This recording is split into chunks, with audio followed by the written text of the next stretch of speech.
Welcome to Luca and Miguel. Enjoy the video. You start at the driver's door jamb because most manufacturers place the paint ID there. Open the door, wipe grime away, and shine a flashlight to read small print. Once done, look for words like paint, color, or exterior. The code is usually a short alphanumeric string. You record the sequence exactly and photograph it for later reference. Why? Because a single incorrect character changes the matched shade, and taking a photo prevents transcription errors when you order paint or consult a parts desk.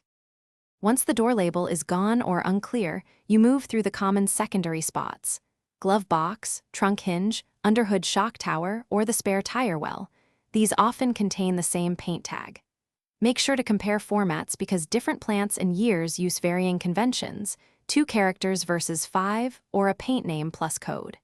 If labels conflict, choose the one matching the VIN build date. You should also photograph each label and log manufacturer and model year to ensure the correct color family. You finish by confirming the code with a dealer or reputable paint supplier.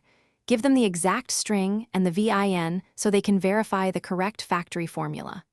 Once they provide a match, request a small touch-up bottle or a spray-out card to visually verify under natural light.